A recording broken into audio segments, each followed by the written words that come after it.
Hello, Lee. Welcome. Good to see you. It's great to see you again.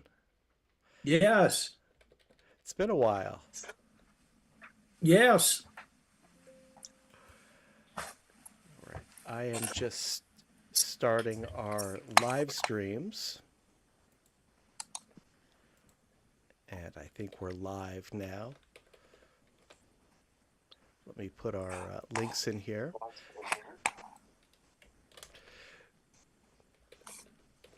So I got a message from Jay. He's not going to be able to make it tonight. And I think this is going to be a small group, which is just fine. All right. For those who need it, the links are in the chat. We'll get started in just a minute. As I said, we have a small group. We only have 12 photos in our slideshow tonight. So we'll take our time with them. They are some very interesting photos, so I think we'll have plenty to discuss. But before that, does anyone have any announcements, any news, anything they'd like to share?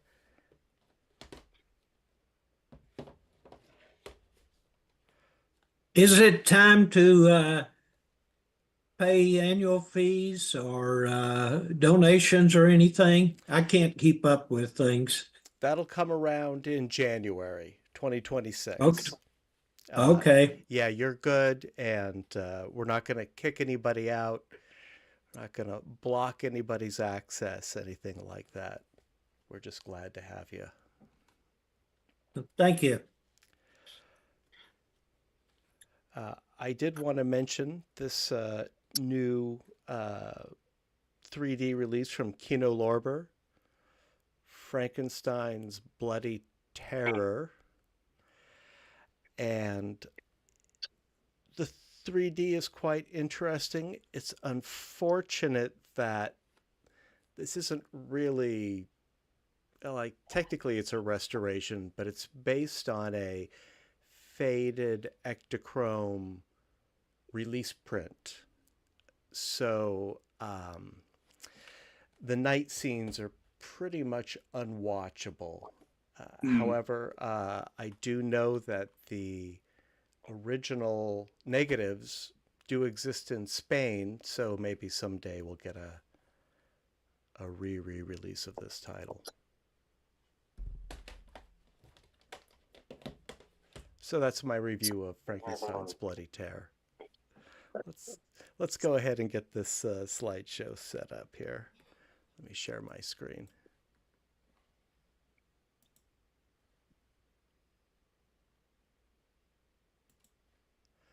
Let's see if I can get this right.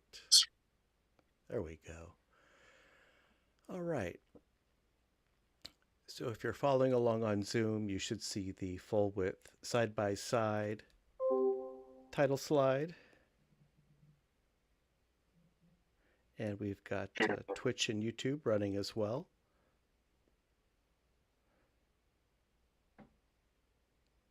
Let me just get that running here.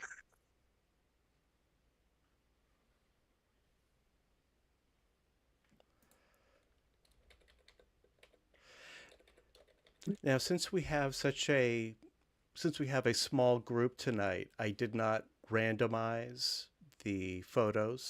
So we'll have blocks of 4 photos from a single maker.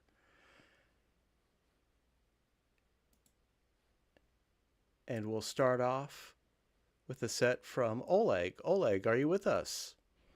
I'm here. Can Hello, you hear Oleg. me? Can you hear me? I can Yes. hear you loud and Good. clear. And we're going to start off with green and blue at entrance to the Lagoon Park. Let me articulate that. And let me back up, Oleg, before you speak and just remind the group and for posterity that tonight's special subject is color. So Oleg, tell us about green and blue at entrance to the lagoon park. Yeah, I was attracted to this scene because there were no reds or yellows, just green and blues. So I have green at the bottom and the top and blue along the middle. Yeah, I like that sandwich effect with the green borders.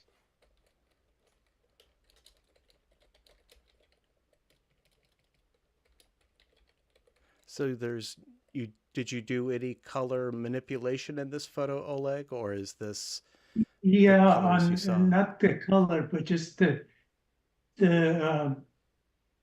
booth on the left was in the shadow, it was dark. So I made it the same intensity as the ones on the right. But otherwise, that's what it looked like.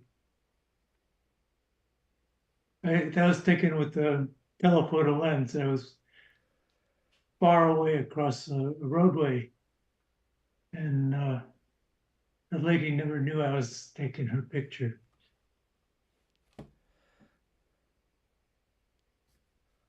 It looks like her lower hand is a different shade in each image.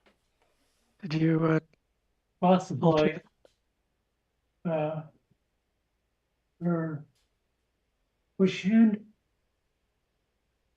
It looks the same on my TV. Yeah, on the right side, her hand is deeper in shadow. On the left eye, it looks like it's been brightened. Oh yeah, I see it now. Yeah, I don't know what happened there. Hmm. I'm trying to parse. I'm trying to work with the shadows in the foreground. It seems to be. I'm not sure what's happening there. There's one little piece of shadow that's visible in the left eye and not in the right eye. It's very close to the curb. I think the rest of the shadow is fine with that one little bit. Yeah. Okay, Makes it look kind of funny. I cheated on this.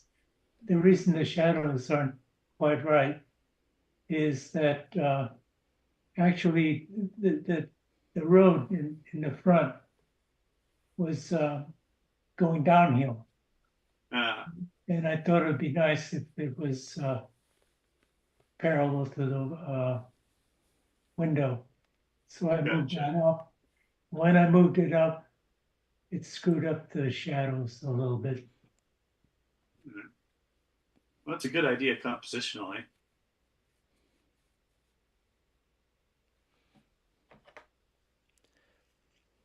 The only other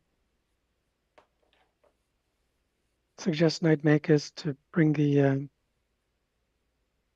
lightness down a bit. It's the lighting is a bit harsh, but I think just bringing down the lightness, or especially like taking down the yeah, in shadow highlights, take down the highlights. Yeah, it all depends on what you're looking at it with. On my TV, I try to make it look good on my TV, and it doesn't feel too bright here. Yeah, and it's probably perfectly realistic. So I would only call that a problem with the subject, not with your reproduction.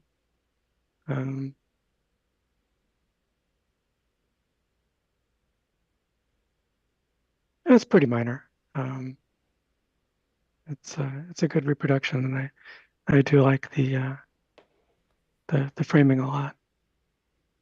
I like the light catching the wires between the booths. Yeah, they're nicely distinct.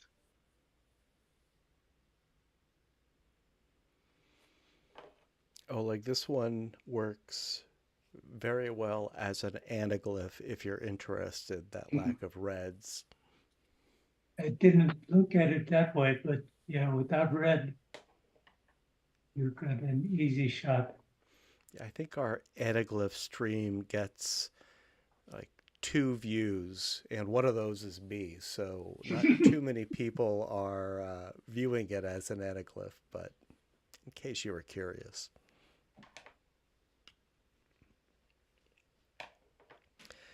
Well, thanks, Oleg. Let's move on to another one of Oleg's. And the title is Mother Photographs Family at the Chromatic Gate. Yeah, this is in, forget the name of the city, Southern California. Yeah, forget the name of it. It's near Los Angeles. Santa Barbara? Pardon? Santa Barbara? No, south of it. No, my memory no good. San Diego? Oceanside? It says Oh. Santa Barbara. South of Santa Barbara, between Santa Barbara, it's on the ocean, and LA.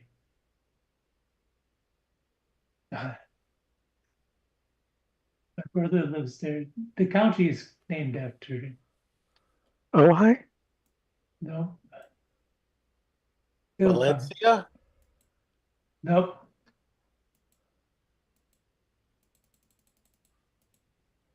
An important city. Is Sure this it's not installation Santa called Barbara. the Chromatic Gate? We could look it up. Yeah, I'm looking it up on Google now, and Google says it's in Santa Barbara. No. Oh. It might be in the boundary. I do see it looks like it's on the waterfront. Yeah. Okay, it's Santa Barbara. I agree. Now, did you create the fog? The what? The fog? The It's a very nice no. effect. I No, was that's wondering if, real. I like that. wow, that's a big change in fog in that short a distance. That's interesting. It's on the right on the ocean, so it's anyway, I was hoping to get the pictures with lady, I guess the mother and the rest of the family as she's taking the picture. But I think her picture was probably better than mine. For some reason, the man in the picture looked away. It's hard to, this was one of those tripod shots. It's hard to keep track of more than one or two items at a time. And I was keeping track of that lady in white in the background. She was just coming out, and I wanted her to be more in the middle, at least not next to the lady in black taking the picture. And I guess she got the shot, and I didn't get it. Oleg, have you accentuated the depth? Because it certainly looks like it to me. No, this is let's see if I can remember if it's a telephoto. No, it was a normal. Normal distance between the two lenses. Yep. Oh yeah. No, 6 inches. Yeah, that's what I thought. Yeah, that's all of my pictures are 6 inches. And that's good for the super wide angle, but this one, which is normal, gets too much depth. Well, it's very comfortable to view. I wouldn't say it's too hyper stereo. No, I mean, it has a weird phenomenon. It makes the woman, the mother, look like a giant because, if it was natural depth, she would be closer to us. Well, a wider separation is going to make her look smaller, like a doll, which is kind of how But I'm perceiving this. you're perceiving her as smaller. Yeah. I mean, all of them, the entire thing Yeah, would appear that smaller with a don't make wider. sense. But she looks big to me. Well, she's I mean, big. obviously she's bigger because she's closer to the camera. Oh well, it's maybe just my perception is off. I didn't manipulate their sizes at all. And I didn't notice that the fact that she's black makes her stand out some. But there is a huge difference in size of the people there. Could be fun to make her like 20% larger.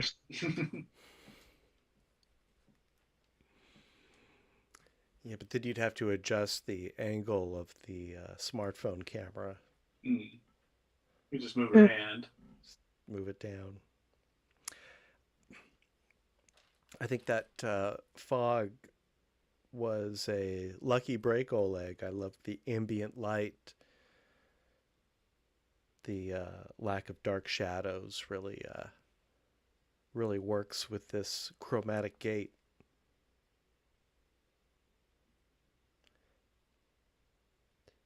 And I don't think that the man turning his head necessarily detracts from the photo. It looks like he's engaged in a conversation with the woman in the middle, to me at least. Yeah, but I missed what did I call it? The moment. It looks like a nice moment to me. I mean, they know that they're having their photo taken, but they seem very comfortable and seem to be naturally interacting with each other. So certainly better than how stiff people get, most people, when they're having the picture taken. Oleg, I think you were referring to the decisive moment. Yes, exactly. Somewhere along the line, it was there. She must have gotten the picture, or maybe, well, if she's preparing to take the picture, I would have gotten it. So I don't know. Her picture is better than mine. Well, they're two different kinds of photos. Yours is more of a fine art photo, while hers is a snapshot. I think you put a lot more thought into yours. And Oleg, Maybe oh, go ahead. I was just thinking maybe the moment itself is rather indecisive.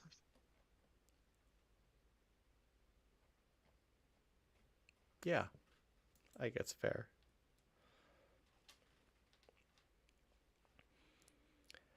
Well, thank you, Oleg. Let's look at your third submission for this evening.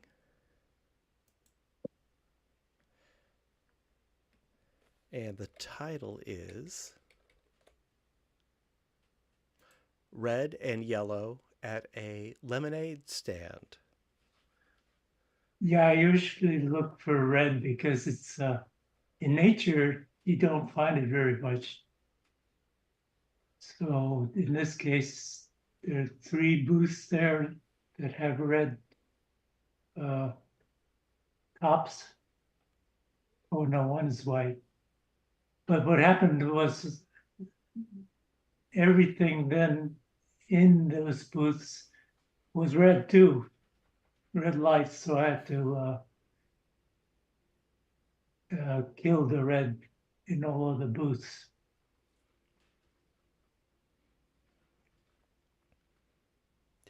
Do you mean the light that was coming through the Yeah, canopy that was tops? eliminating beneath the roofs there. It was all red. How do you do that? Well, you got red, whatever the three colors are, you take away much of the red. I mean, like in Just Photoshop. So this just is in the. isolating the subjects within, and then yeah, probably just desaturate one channel or another. Yeah. So this is in what is it? Color balance. Yeah, yeah. Okay. Um, it- I just discovered in going through the same kind of process here the a whole nother tool that I'd never used, which is selective color. Hmm. Do you ever use that? Very useful. Although you can lead yourself down a path with it and get completely away from what your picture was originally. Oh, I'm sure. But if you have like an idea in mind, like, oh, there's too much red in the picture or something like that, um, it gives you pretty fine control over that. Yeah, Whereas color balance is a little more heavy-handed. I was just really surprised. I'd never seen it before. It seems to be pretty powerful. yeah, very useful. I like that there's still some red. I like the sort of pinkish cast on top of the bags of popcorn. Yeah, I wouldn't even have thought that anything was done to it. Oleg, I would have been tempted to keep that red light. Did you find it distracting or something? Um, when you're there, actually, the eyes adjust quickly. If you're looking at something red, it'll correct for it. You won't notice it. I think the way I have it is the way it looked to the eye. I see. The eye switches rapidly.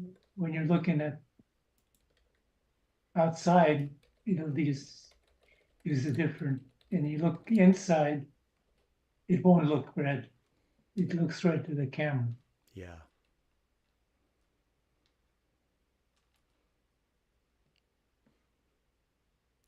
Well, it's great. The one person who is sort of interacting with these vendors is also wearing red. Ties it together. He looks indecisive too.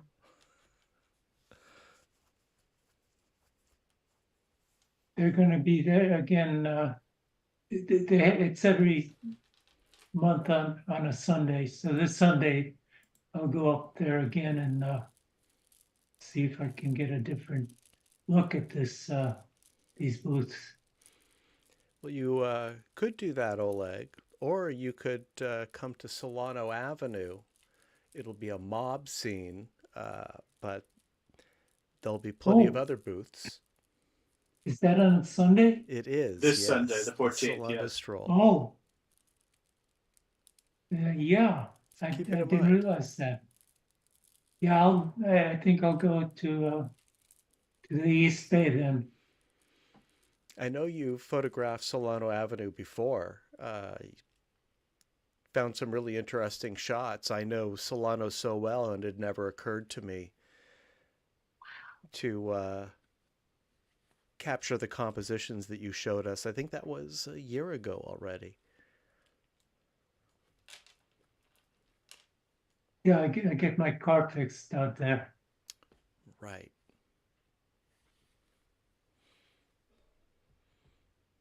All right, thanks, Oleg. Number 3 by Oleg is... Well, this is number 3. Is this number 3? 1, 2, 3. Yes, thank you, Tor. Number 4 by Oleg is red, white, and blue at the French market.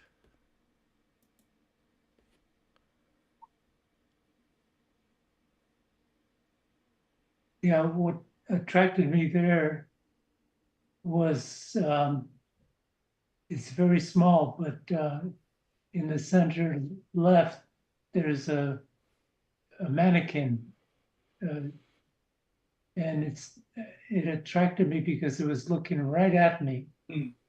So I looked I went all around to get a composition, but the whole scene was so cluttered, I couldn't find a good place to get a larger view of the mannequin there. So I decided just to make it a wide angle picture. The mannequin is still part of the composition. I imagined my eye going first with that table on the left, and then the next step would be looking at the mannequin. Mannequin is exactly on the window. Everything in front of the mannequin is ahead of the window.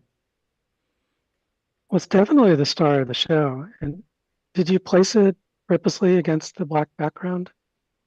I created the black background. Oh, okay. That really helps a lot. Yeah, I do that all the time. If there's something distracting around a person's face, I get rid of it. Very nice. I can't tell at all.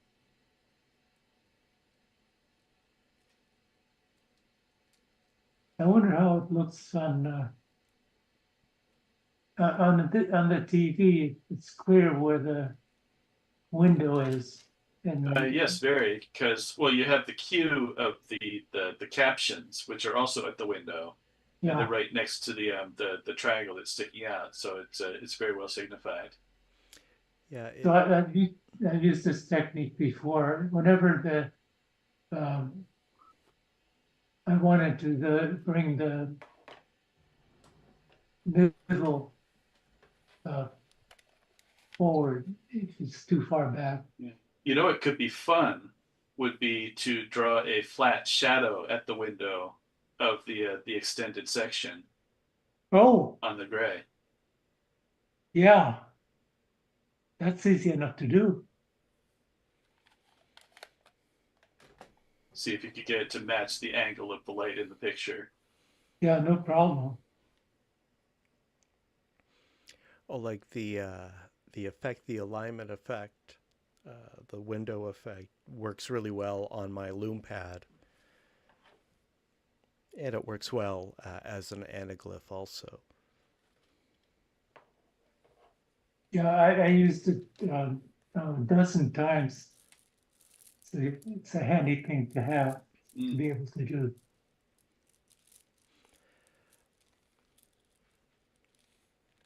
Oh, like this is kind of a technical question, but do you know what font you're using for these embedded titles? Um, maybe 16, 20, something like that. Do you know what the font name is? Is it like Arial or? It feels like Cambria to me, but I'm not a super expert. I can't remember. I only bring it up because it's a little plain. I think if you wanted to explore with some different font faces, you could add a little bit more personality to those titles. And I don't know what your handwriting looks like, but that would be an interesting option also. Yeah, though I like the fact I'm using that lettering to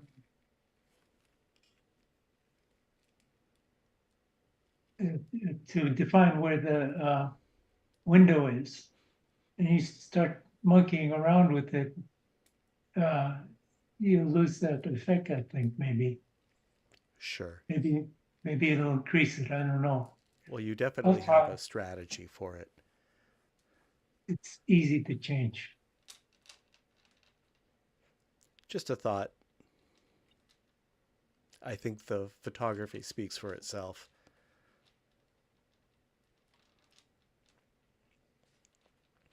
Well, thank you, Oleg. Next, we have a group of 4 photos by Melinda.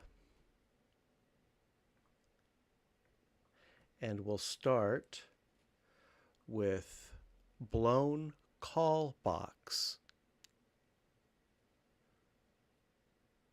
Yeah, so well, first up, can anybody guess why I called it that? I'm waiting for it to show up in the feed. Balloon. I mean, What you've an got interesting effect. obviously a retinal rivalry going on, and also on the guy in the background, and I think also the signal lights on the car. Is that correct? Yes, you found all the spots that are affected, but the question is the word blown. I'll give you a hint. I'm mispronouncing it. I'm actually. I'll give you a bigger hint. I'm mispronouncing a word that doesn't even exist. Is All it I can that think of is Arrested Development, and I blew myself. Now, the word is the combination of the 2 colors here. So it's Ah, made a combination of blue and brown, ah, and I do that in another image that I've got here. So today's subject is color, and the description of the two kind of ways of doing that is altered reality or accentuating like existing colors. So I've got 2 of each. So this is where I've completely altered the colors, and on Reddit in the Crossview subreddit, when they even have a category for this kind of technique that they call artificial color or something like that, or impossible color. Maybe that's what it is. Colors that don't exist in reality, but you can sort of create a new effect in the brain as if it's a new color. So reminds me of something we wanted to try. I mentioned this at were you at Internet Archive? Mhm. Yeah, mentioned it then too. Was because I just started reading the Discworld series, where there's a magical color that Oh, is indescribable, but it is nevertheless described as something between green and purple. interesting. And that'd be a fun thing to attempt with retinal rivalry. Yeah, totally. I even did a different version with purple and something else here. Um, from science fiction, I do remember another impossible color, which was called um, blind spot. Huh. Do you know about that? I think it's Larry No. Niven. The idea is that like you like each of your eyes produces a blind spot that your brain sort of fills in with this color that they call a blind spot. Okay. So you can't actually see it. And then in the stories, there's this sort of real effect. Like if you look out the window while you're traveling through hyperspace or something, they call it blind spot, and it sort of makes you go crazy because it sort of fills your entire field with blind spot. So it's like it's not exactly that there's nothing there. But anyway, it's a different kind of impossible color. So what I did with this one is I wanted to alter the color pretty significantly, and so I picked a nice call box that had a very bright red color that was freshly painted and everything. And so I selected all the reds, and then I shifted them using the hue saturation color. So the hue slider lets you move the color around the color wheel. So for one of the images, I shifted the color to be blue, and the other one in the opposite direction picked a nice brown color. And my my choice of color was I wanted to pick two colors that were, when fused, sort of equally dominant. So at least for my perception, as I fuse this image, it's kind of like right on the edge of being blue or brown. It certainly doesn't want to be a mixture of both. So my eyes are kind of fighting for who's right, and I wanted to make it so that each image was, at least in 2D, was perfectly believable. It's a perfectly good-looking blue box or a brown box, and then picking an exact color pair that would sort of be right on that border was the real challenge. And in the process, I found something really interesting. Matt, if you can, you're displaying this in Stereo Photomaker, right? Yeah. So if everybody could just like look at the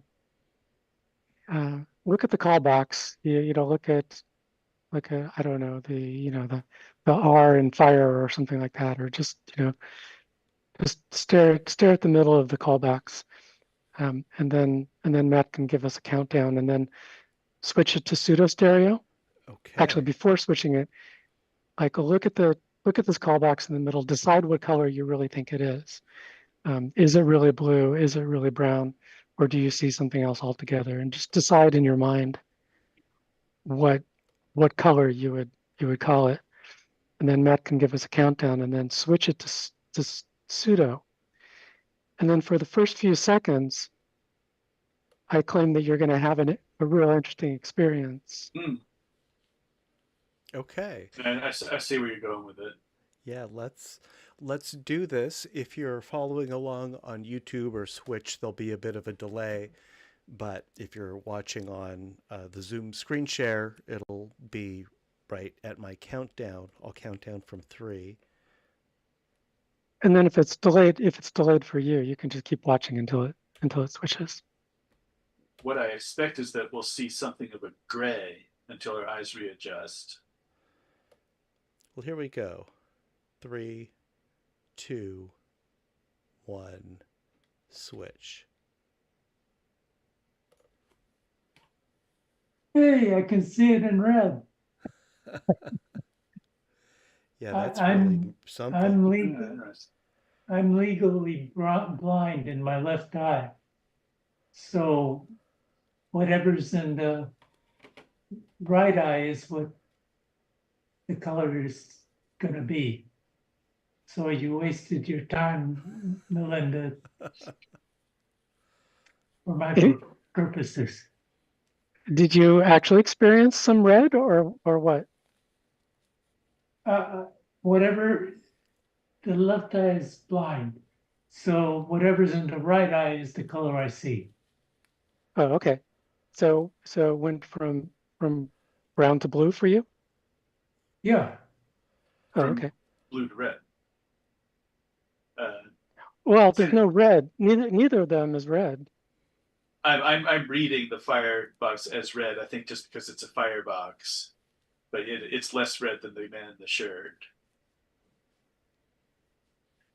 Yeah, I mean the real color is bright red. But anyway, did you get the gray that you expected, or were you... No, I got a big shot of blue, which is interesting because that's my left eye, and I'm generally right eye dominant. Isn't that interesting? Yeah, I get this. I get the same kind of thing. It's like it's like before I switch, my brain has sort of come to a consensus between these warring parties, and then when I switch them, then the fight starts all over, and I definitely get either an immediate sense that aha, it's blue, or aha, it's brown. Well, I'd like to share what I see, and I think this relates to what you were saying, Oleg. So before we saw it pseudo, when I view this through my beam splitter, I saw retinal rivalry that was dominant red or brown.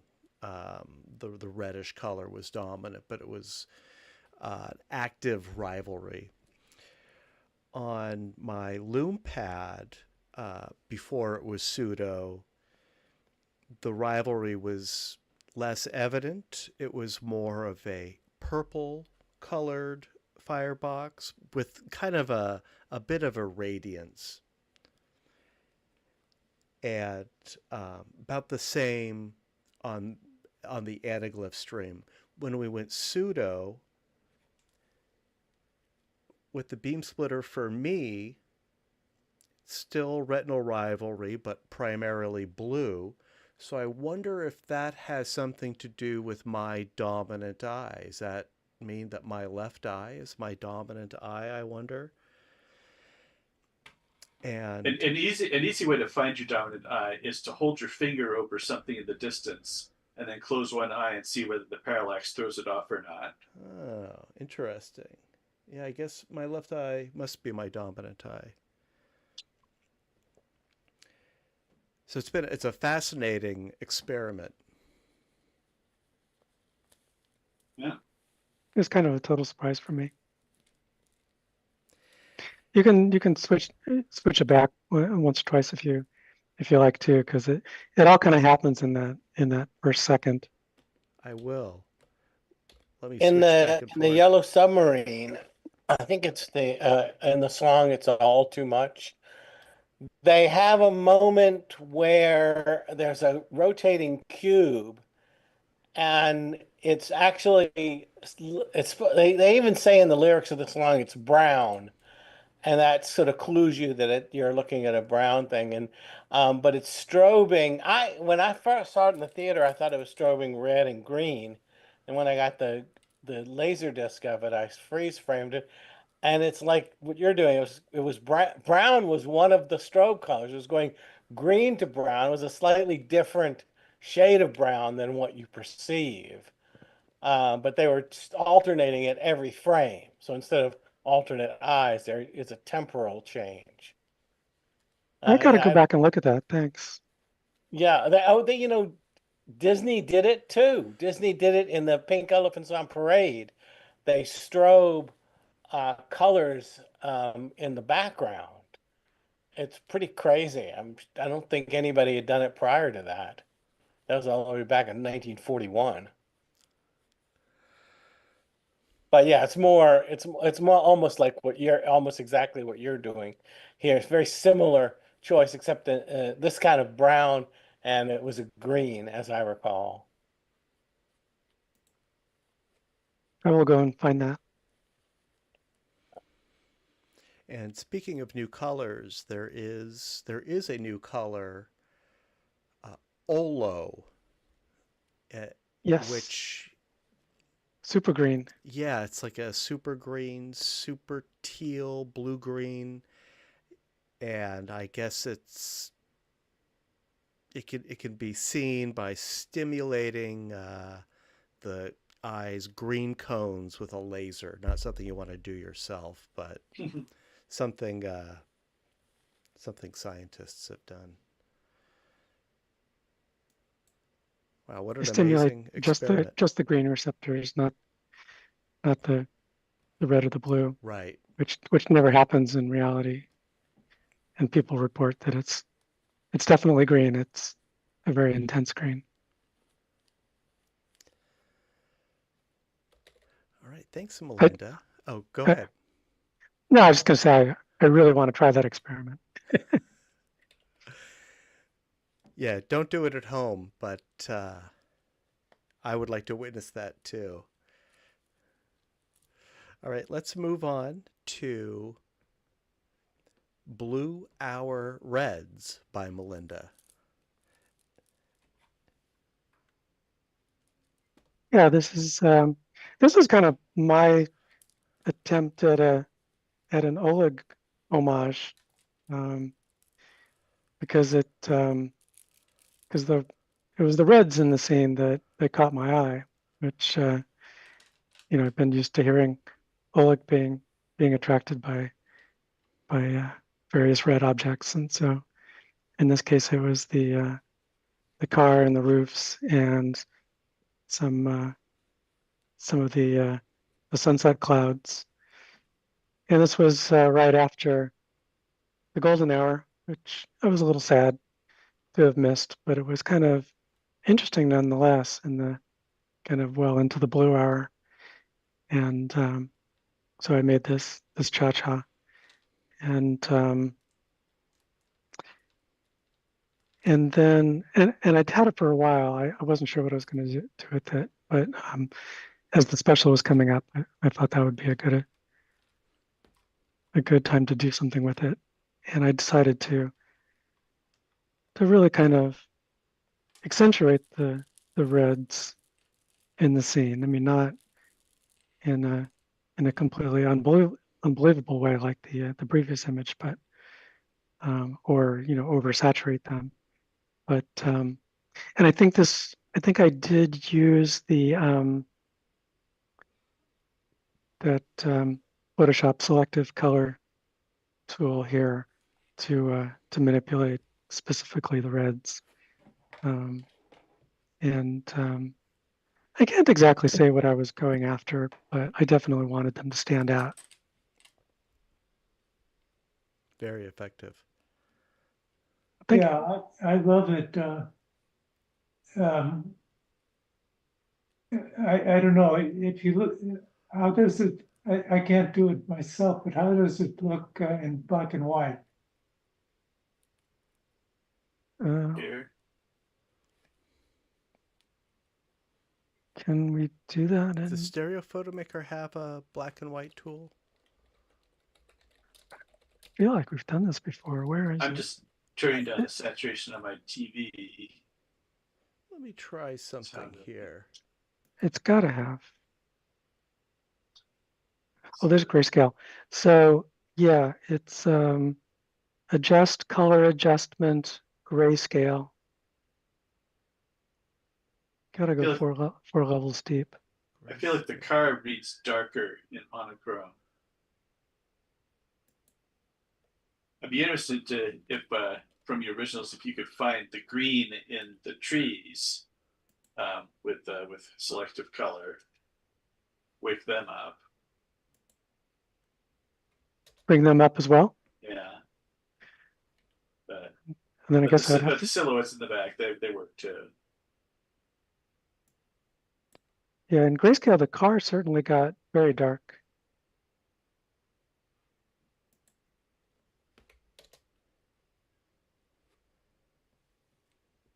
Anyway, I consider color the fourth dimension, and this really illustrates how important it is in some photographs. Yeah, I mean, in black and white, it looks like nothing to me, but and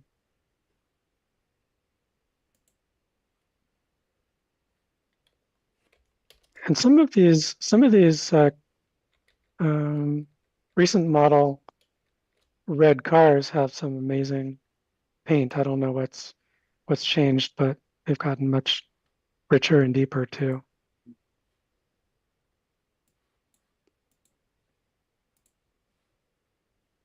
Maybe a metallic tone. I remember when metal flake was the deal. Something like that. Yeah, I don't know paints really at all, but some of them are catching my eye lately.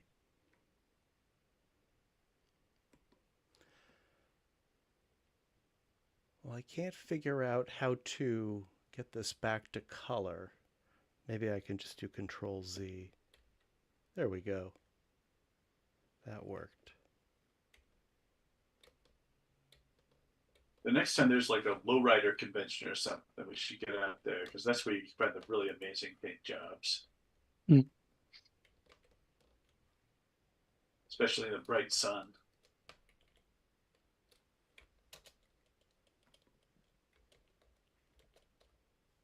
Hey Matt, why is there a big? Oh, never mind. Yeah, sorry. I just had to do some adjustments. getting it back to color, but I think everything should be returned That's good. to Yeah, the border it just went should be. wonky for a while. Let's see. yeah, Okay. went a little funny there. Okay, back to normal on the YouTube feed here. All right.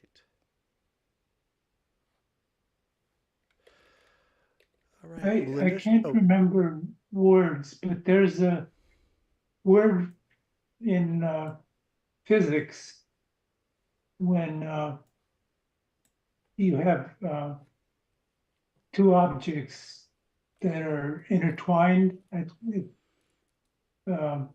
Entanglement? Entanglement.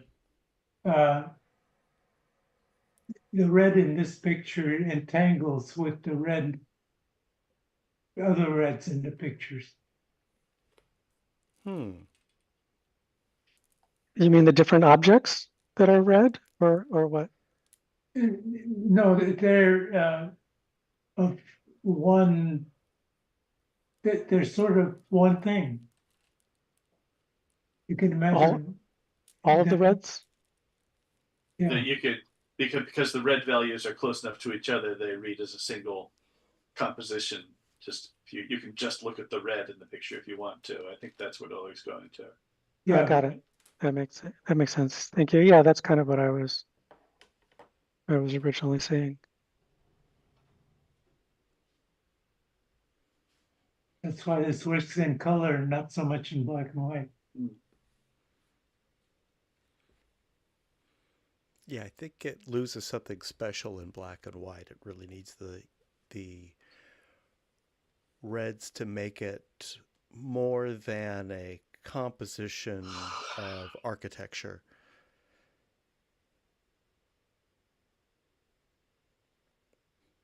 And I love how you framed that palm tree between the two buildings also.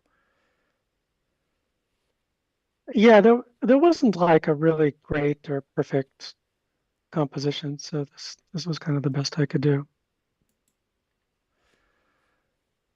The building on the left reminds you of an old Kentucky Fried Chicken. Yeah, or a Pizza Hut. Well, specifically KFC had that tower in their standard buildings for a long time. Yeah, no, you're totally right. Isn't that Pizza Hut like that also? I don't know. I remember Pizza Hut had the red roof. I don't remember it having like the little tower, the peak. Oh, okay. All right. Thanks, Melinda. Let's take a look at Melinda's Rello tree. So by now everybody is expert in impossible colors. On your wavelength, so to speak. On my what? Your wavelength. On my wavelength, exactly. So the particular wavelengths here are yellow and red, and in this case they were each taken when illuminated with either the yellow traffic lights or the red traffic lights, and then I moved the camera between them. So I had to time when the correct lights were on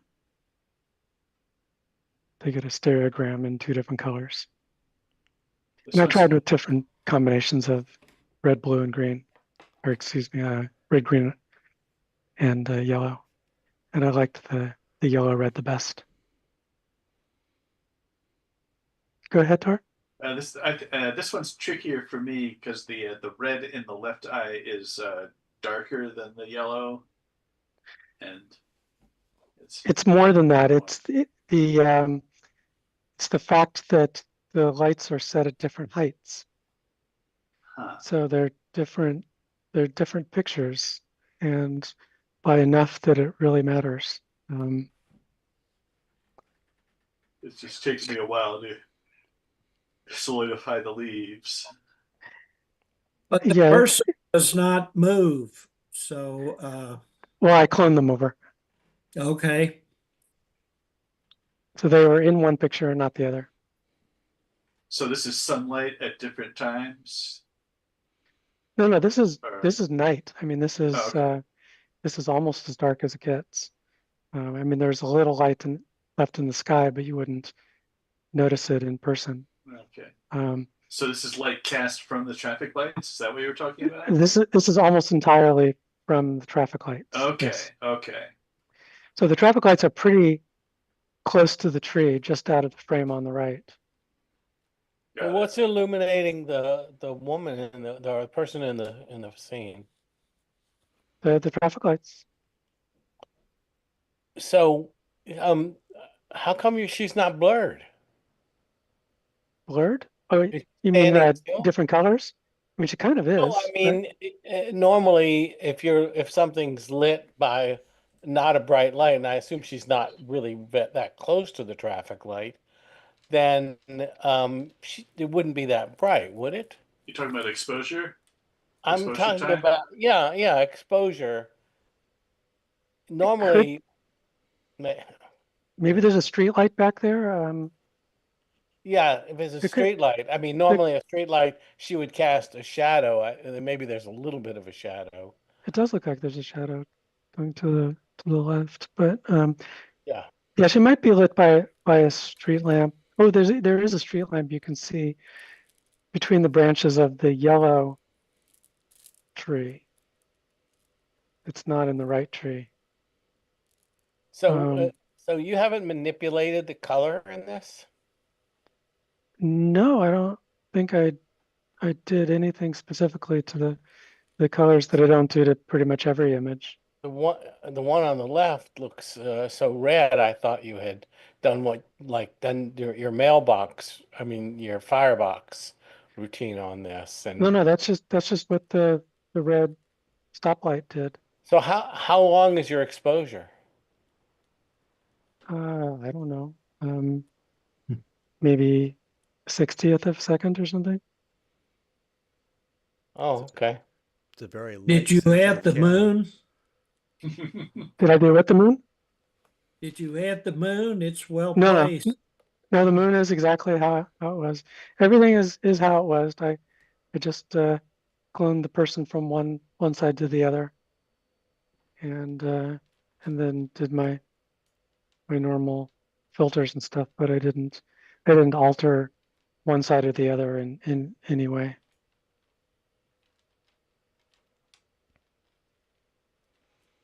The tree is very red. It's a madrone, so it's naturally extremely red. I like the bark of that tree. So the tree itself is a little bit unusual, but the leaves are just a normal green.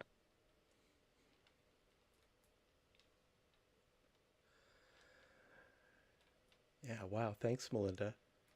Mhm. What camera did you use? This isn't a cha-cha, is it? This would be a regular No, stereo photo. it's a It is cha-cha. I used the DSLR on Oh, a tripod. okay. That's how And you just got it so well aligned. Did you use a slide bar or something? No, I just moved the tripod. Just So move the I like tripod. made sure I got my yellow exposure, and then I could take my time, moving it over a few inches to get the red. That explains how you were able to capture so much detail at night. Being on a tripod and your DSLR, that's a much more light sensitive camera, so that makes sense. Yeah, I definitely needed the tripod. Used pretty slow shutter and probably used the night settings. Yeah, makes sense. Yeah, wow, that's fascinating. Thank you, Melinda. Mhm. Did you try, is it worth trying this in pseudo? It's such a, I mean, I'm not sure how the stereo would look in pseudo, but did you notice any color shifts or anything in pseudo? No, it's not. Doesn't work as well? It's kind of a mess. It's not worth trying. Fair enough. It'd be interesting to see the rivalry between the red light and the green light. off of the traffic light.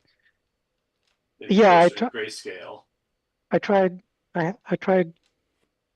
agreeing with either red or yellow. I don't remember. Um, the yellow and the red were what worked best. But it's a problem because of the different heights of the different lamps. So I think that kind of ruins the effect. But you know, it's kind of it's kind of there, and it was an interesting challenge to use the existing light. Yeah, it's a neat idea. I never thought of doing that. Yeah. Well, thanks, Melinda. We have one more by you. It's coming up next. The title is Virginia Creeper. So yeah, this was back to normal reality. Not really manipulating anything, but I did take some pains to accentuate the colors a little bit. I think I barely touched saturation at all. Maybe I used the selective color control on this one. I really should probably take notes. But mostly I wanted to just get a nice balance between the red, green, and yellowish leaves, and have a nice blue sky. Just wanted lots of nice happy colors. Very clean. Thank you. Would you consider cropping out a bit on the right, basically cropping out that roof or that structure, just leaving the leaves in the sky? Yeah, I tried it. I tried a couple of different crops. Because like in the very center, there's some sky that's sort of peeking through a relatively thin section of the plant. You lose the depth cue for infinity if you don't have something like that roof there. Oh, that's a good point. Maybe that's what it was missing. Yeah, I originally thought I was gonna zoom in a bit on that sky, but I just didn't like it as much. The There's alternative a, would be to put a cloud in there, but I don't think this shot wants a cloud. the way it is, there's a balance between the three green uh, leaves, left, center, and right. If you crop the right side off, you lose that balance. Oh, I see that. Yeah. Maybe that's what it was losing. Yeah. Yeah, in the end, I think I just used the full frame.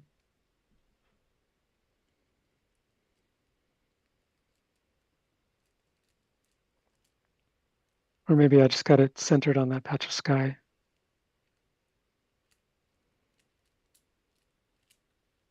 But I kind of liked having the roof there.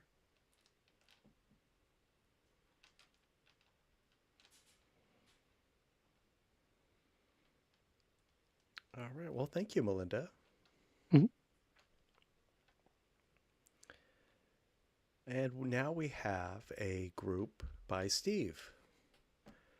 Steve, you're on. The title of the first photo by Steve is Color T-shirts. So this is my trip to LA. We just went to a secondhand store and they had the t-shirts all lined up by color. And I didn't even remember that that was the theme. I just thought it'd make an interesting picture. So, I mean, Oleg and Melinda are hard acts to follow. I'm pretty much just, taking snapshots. I'm just, taking this is a cha-cha. I just had my phone with me. Well, I mean, you found a nice subject for color for sure. I just kind of wish that I could see all the way to the back in both eyes. Yeah, I'm trying to think how I crop this. As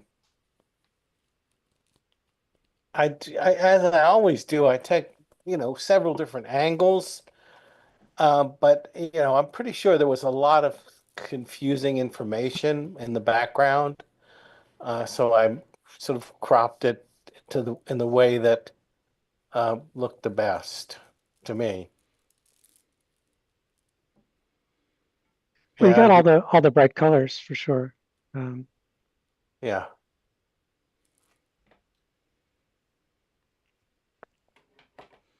I may have also been, attempting to make sure that nothing went past the line, past the baseline. So, I may have pushed stuff back. I was thinking the original photo, some of the t-shirts in the foreground extended beyond the window. yeah, I think the blue in the foreground comes through a little bit, but it's not Little bit. it's not too bad. Yeah, it's not bad. I think I'd be tempted to recolor that foreground shirt and make it red as well.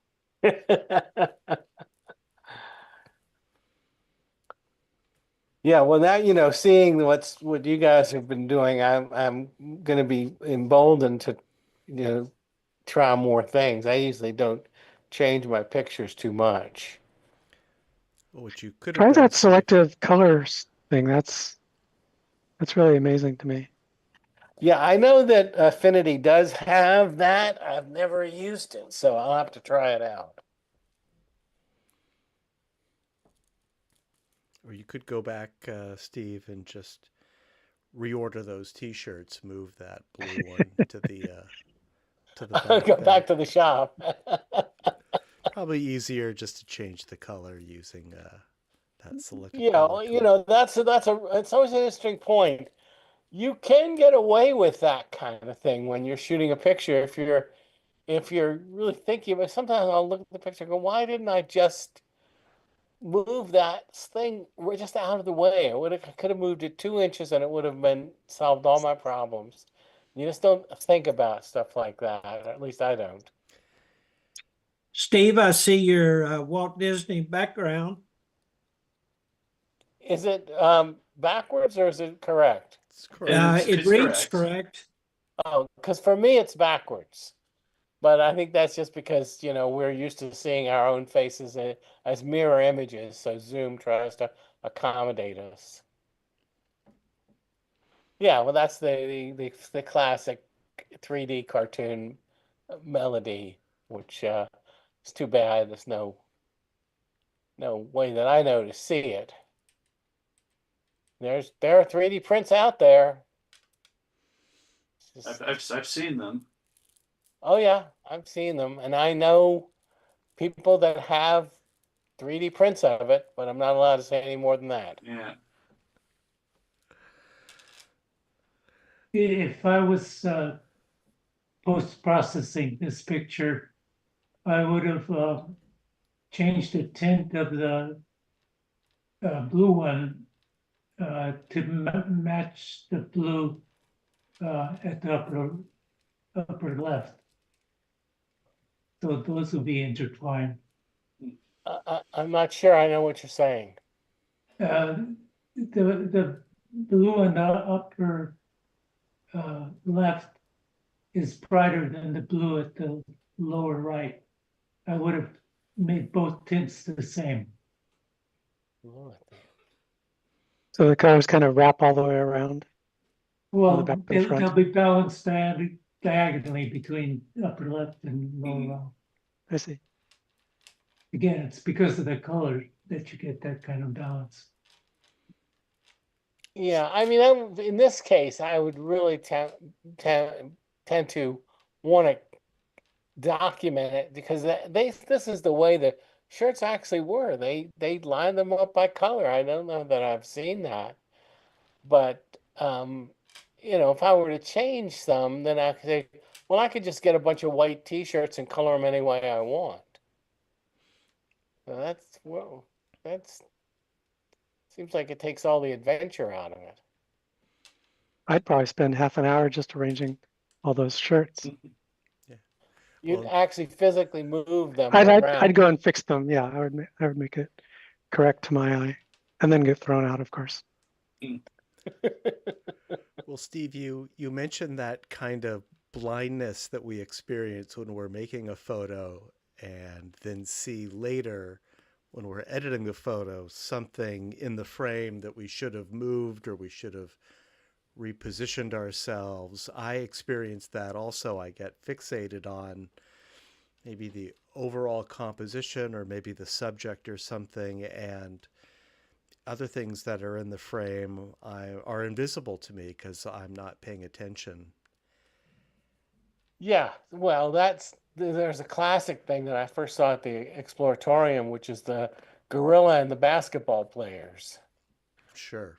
Right. Did I mention that earlier? I seem like I mentioned I'm that to someone. familiar with it, but you can I think we describe talked it. about it long ago, but Yeah. yeah, go ahead. Yeah, well, if you don't know what I'm talking about, there's a famous video, and you can find it online, of these guys playing basketball, and they tell you to count the number of times they pass the basketball, and then you watch it, and it looks normal, and then they say, so did you count the balls? And then they say, did you see the gorilla?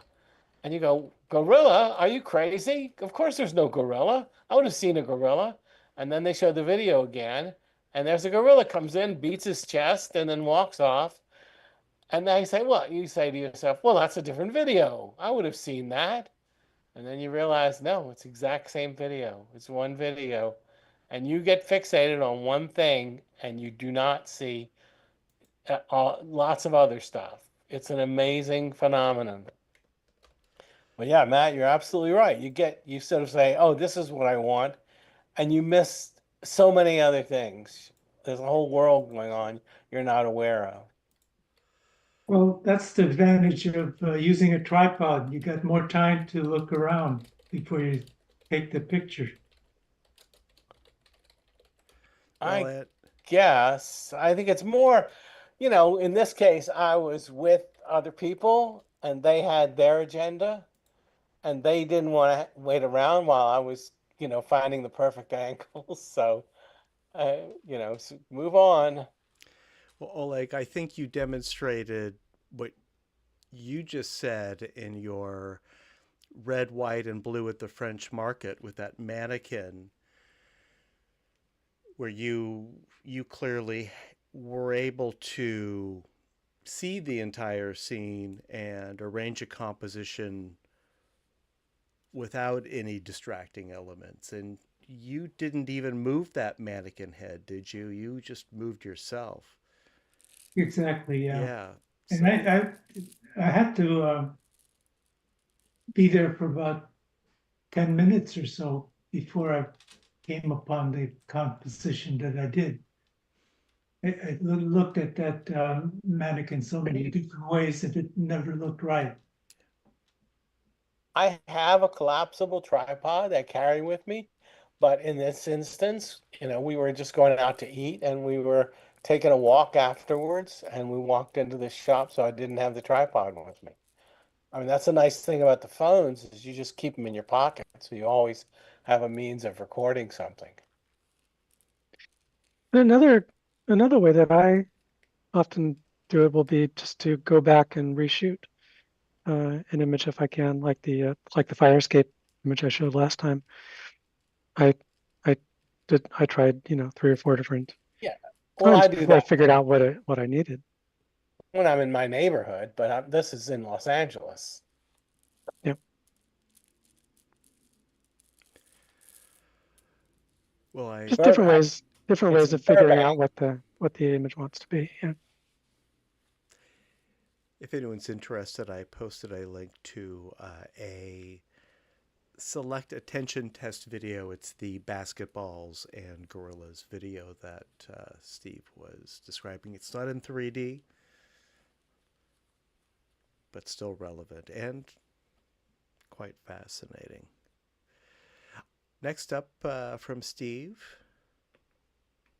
is East Bay Sunset. So, nothing fancy here, just a picture I thought looked nice. I'm a fan of sunsets. Um, this is sort of my neighborhood.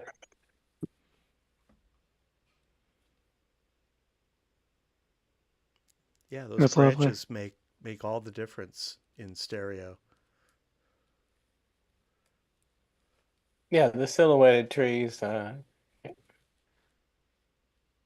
frame it pretty well. I think it might benefit from an actual frame. All the black around the outside, the Yeah, black tends to bleed into the yeah, that's a background. possibility. Got an elevation issue with this one. I'll say that again. I've got an elevation issue with this one. The right eye is about 10% higher than the left. Hmm. Oh, okay. Oh, I don't see that.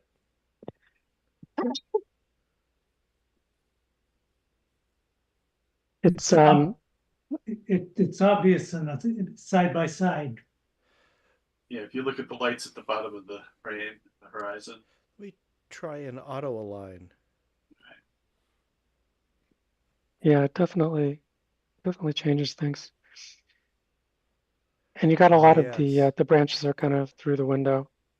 Yeah, I'm aware of that. But if you had a border, then it would be clear when you've got the window in front of everything. Yeah, looks like there's a 5 pixel vertical misalignment. And I'm going through and just running auto align on these. Yeah, I'll have to watch out for that. Oh, that's much better. Yes. Thank you. Is this a W3 shot, Steve? Or a cha-cha? I think it's a W3.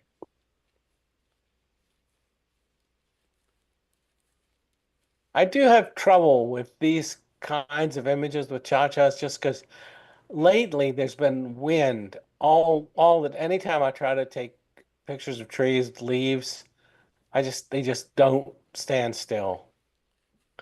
I mean, this is a pretty barren. Of course, the one on the far right is lots of leaves. Yeah, it's probably W3. Yeah, I don't see any retinal rivalry.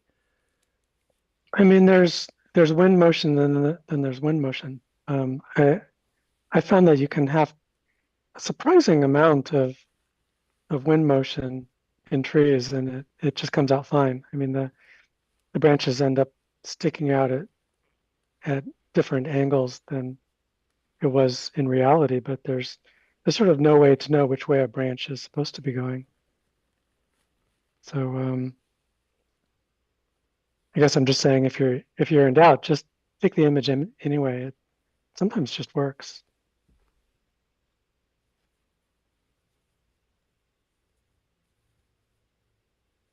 Yeah, you can try that.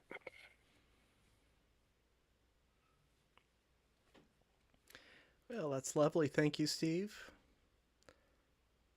Thanks. Let's take a look at Roy Rogers Hollywood Museum.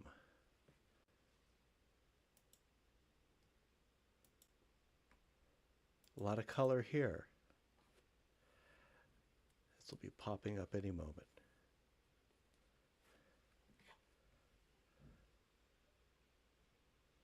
This is another cha-cha.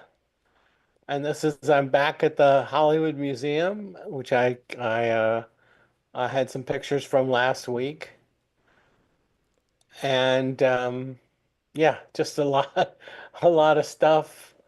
Pretty it's kind of struck by how it's almost all primary colors. It's just, red, yellow, and blue. Not so much orange or purple. green. It's really just the primary colors. I'm not sure what that says about Roy Rogers, but anyway, that's what this is the display as it exists in at the Hollywood Museum. But the only manipulation I did is I removed some window reflections because the lights in the place tended to and you see it in one eye and not the other. So Steve, I just do did an a auto align on these. Yes, There was thank you for that. there was a vertical misalignment of 19 pixels. Yeah, the heads were way off. whoa. It was I closer at the bottom, but at the top they were way off. Oh yeah, I know it was possible I spaced out and just didn't do it, but normally I just do that as like a first pass on any picture. Um, but maybe I didn't.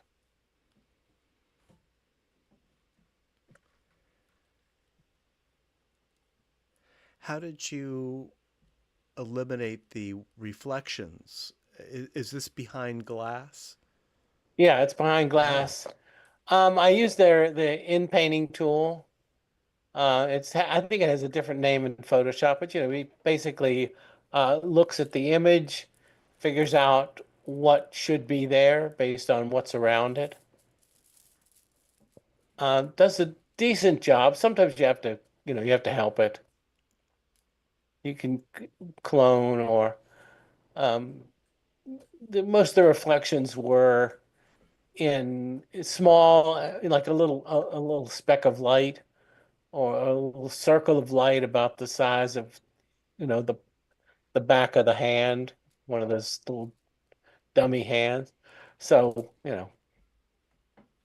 Looks very good. oh, thank you. The other thing is that if you got a reflection in one, it's not going to be in the other.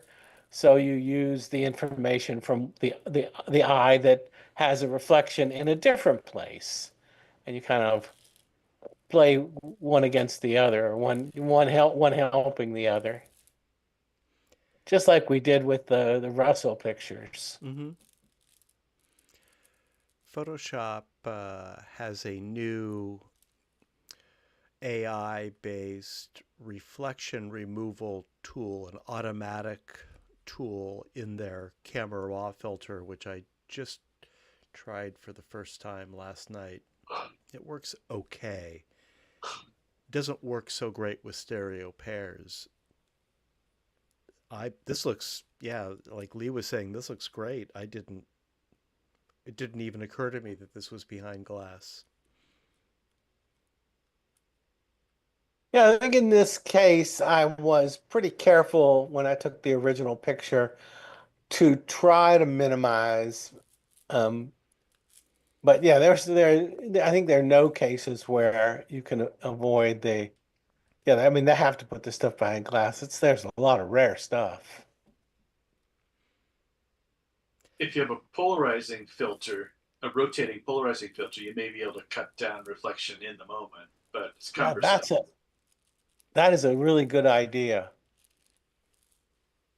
I mean, I used to always have polarized sunglasses with me. I don't carry usually the polarized 3D glasses with me. But now I have transition lenses, so I don't usually have a polarizing filter. But yeah, that could help. I don't know if it would work with circular polarized material. It might have to be linear. I'm not entirely Yeah, sure. don't know. Yeah, no, I have used it a little bit on my animation stand back in the day. Mm. That's 30, 40 years ago. So it's been a long time since I worked like that. Just to take the shine off the cells, that kind of thing. Yeah, in case, there was something or I was shooting something that had some depth to it Mm. and was picking up, sometimes I shoot some stop motion and you get little unwanted areas. Yeah, I ha- especially cells. Sometimes with the paint causes the cell to warp a little bit. Mm. I had some successful experiments with polarizing filters on my twin Sonys last year. Linear polarizers, but you do have to be very careful that they're lined up exactly so that the polarization is the same on both cameras. And at least with my cheap filters, there's no mark to tell you which way is up. You have to just carefully experiment with both. So it's possible in stereo, but a little tricky. You'd just get one giant disc in front of both lenses. That would, yeah, you know, that would probably work. That'd be a great invention. I have a sheet of linear polarizing material. I could experiment with that. Steve, are these mannequins in this photo, are they life-size mannequins or are they like child-size mannequins? I can't really tell. Well, I mean, I think they're children, but I mean, they're not like little toys. They're probably about 4 feet tall. Okay. I wasn't sure how exaggerated the base was, how, you know, miniaturized this scene is made to look based on that separation, but Yeah, I mean, I'm makes sense. I'm just guessing I mean, I use it's a cha-cha, so you know the separation between the lenses is whatever I thought looked good, but you can get some kind of a sense of their scale because there's some comic books in the foreground, Mm-hmm. and you know there's a small amount of distance between the comic books and them, but you can get some sense of how big they are. But these would be like the costume that you'd order from Sears for Halloween. Yeah, that's right. So this would be a costume for children. So these are child-sized. Gotcha. Got it. That the colors, the yellows and the red particularly, must have been like the branding for Roy Rogers because it's so consistent in this photo, especially that yellow. I see it all on the comic books and the books and the signs. It looks like there's some board games. Yeah, I mean, I wasn't a big fan of Westerns, but my only recollection of Roy Rogers is in black and white. Me Although too, I think we right? didn't get color TV till I was, you know, a teenager, and Roy Rogers had not been on the air for a while by that time. Well, was Roy Rogers shot in color? I don't think so. Don't have, I don't would have, yeah, I don't imagine, think so either. That's pretty long ago. yeah. This was probably Yeah. the color branding for Roy Roger products, these costumes and whatnot. Yeah. Yeah, I only know of the Superman syndicated show being shot in color. I think Some of the Roy Rogers movies were in color, Okay. a weird kind of color that was not very good. True color. It was a blue-orange two-strip process, if I'm remembering correctly.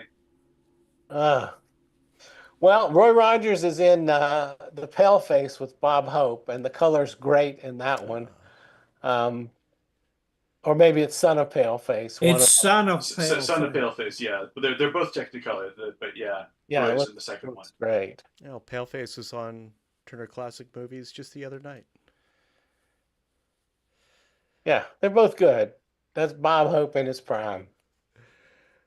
Well, thank you, Steve. Let's look at Steve's fourth entry for tonight's slideshow.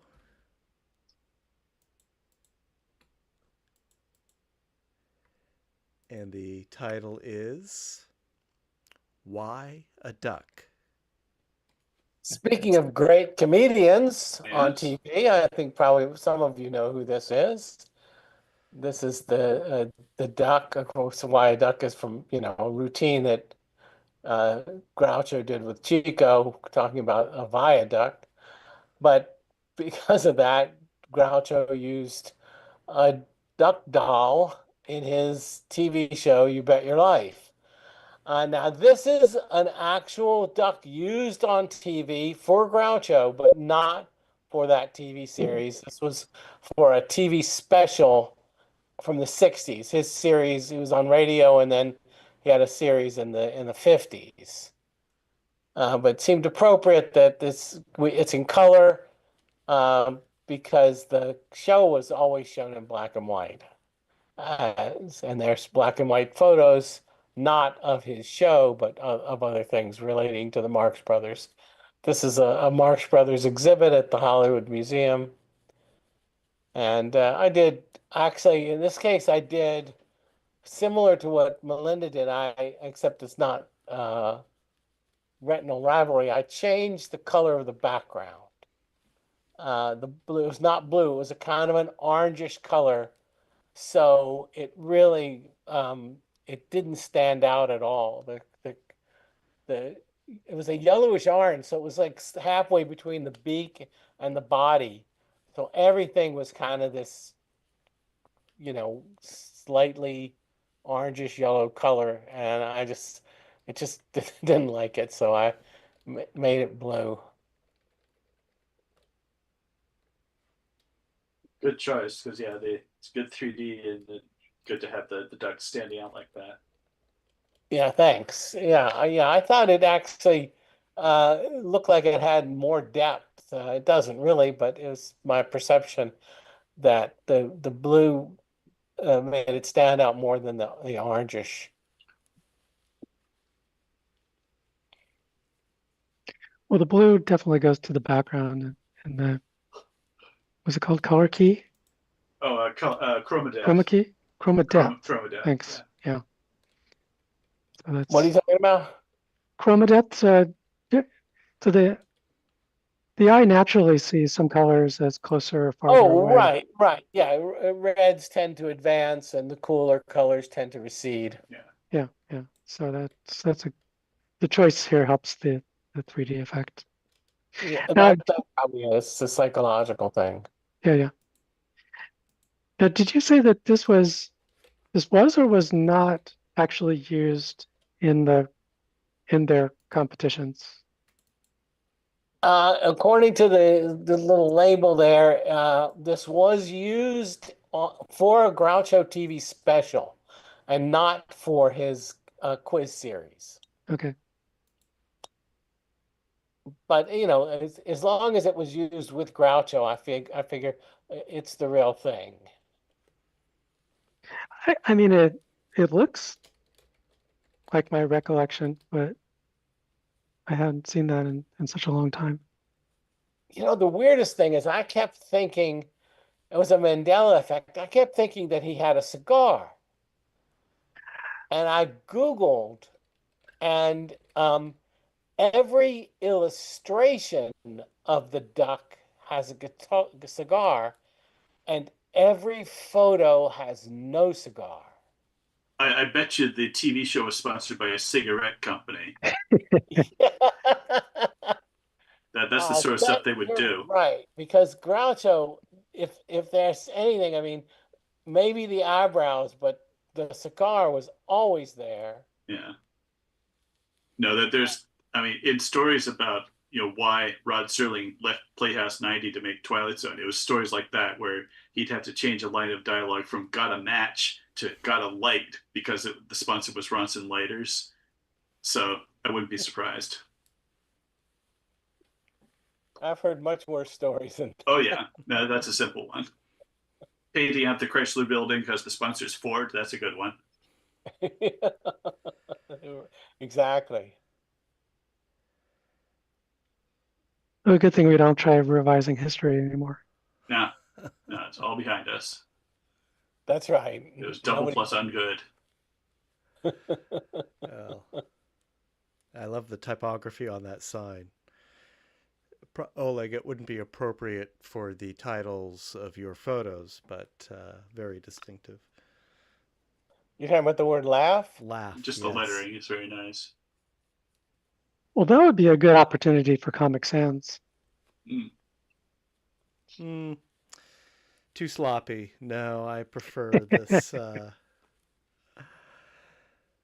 this nice condensed This is probably close typeface. to what was used in the TV series. It's almost Helvetica, really. Mm-hmm. All right. Well, thank you, Steve. Yeah, thanks everybody. And that actually concludes our slideshow.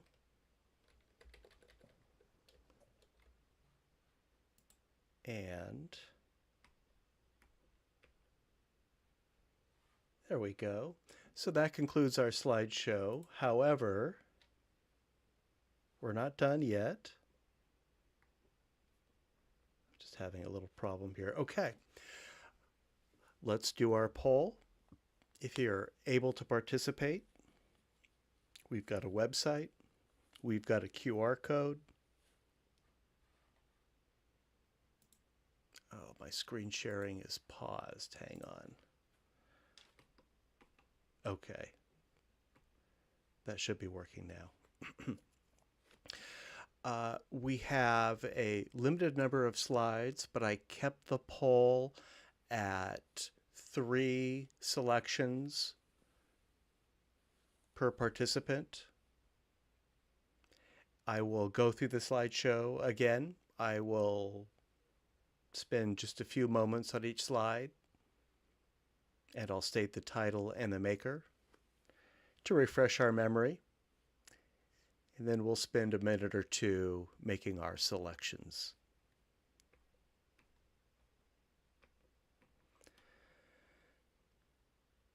So we'll start with green and blue at entrance to the Lagoon Park by Oleg.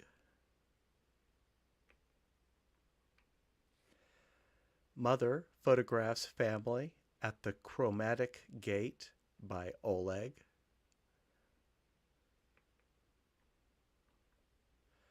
Red and yellow at a lemonade stand by Oleg.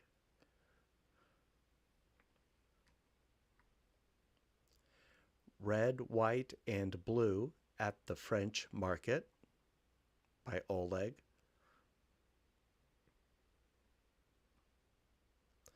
Blown Call Box by Melinda.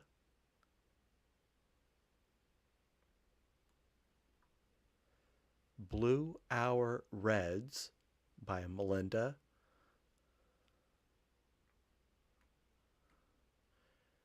Rello Tree by Melinda. Virginia Creeper by Melinda.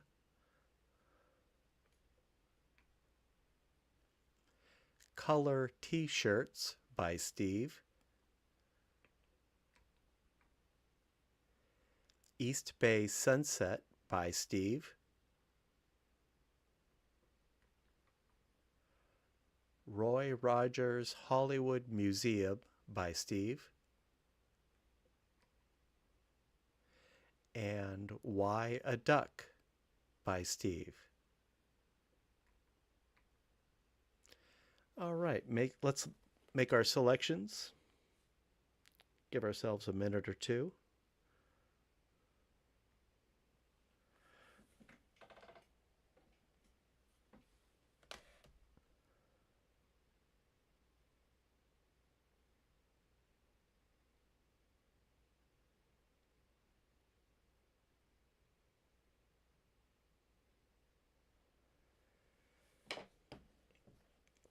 I'll show the results in a couple of minutes after everyone has had a chance to make their selection.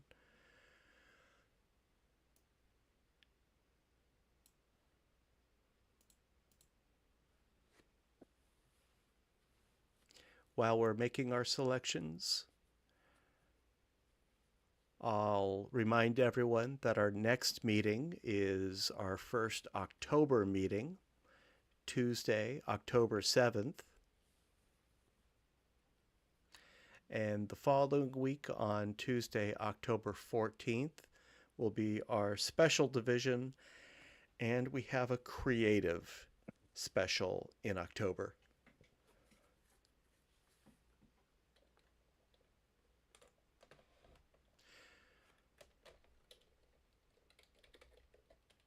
Does anyone need more time to make their selections? I'll give it another few seconds. Stop the share for now. Shout out to Phyllis, who seems to have been having AV issues today, but certainly glad to have you here nonetheless. Yeah, hey Phyllis. We appreciate you being here.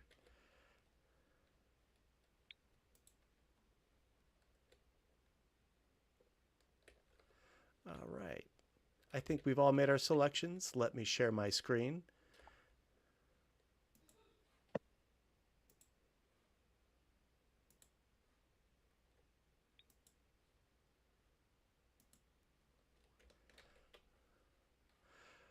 All right. Well, it looks like we'll give first to Steve for East Bay Sunset. And we've got a three-way tie for second between Oleg's Mother Photographs family at the Chromatic Gate, Oleg's Red, White, and Blue at the French Market, and Melinda's Blown Call Box. And then we have a variety. We'll call it a seven-way tie for third.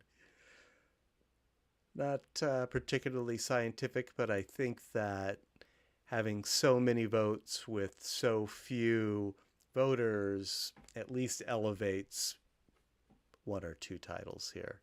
So well done, everybody.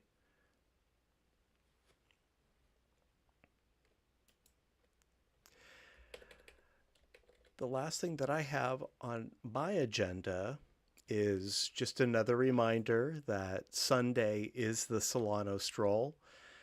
And if you're in the neighborhood, if you're in town, if you're in the East Bay, the Solano Stroll is the East Bay's largest street festival. And I put a link to our little promo page on our website about it. I'll be there. Tor will be there. Steve will be there, and you're under no obligation to hang out at the pop-up 3D theater. But if you make it to the event, stop by, say hi.